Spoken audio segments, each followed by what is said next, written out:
how to download Facebook Messenger latest version on your device. Hello guys, welcome back to this quick tutorial video. Today I will show you that how can you download the latest version of Facebook Messenger on your device. So let's get started.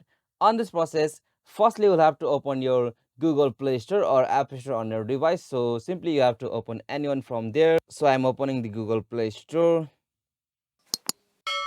Alright, so after you open the Play Store, you'll have to go the option search. So simply tap on the search icon. And now on the search field, you'll have to type for Messenger.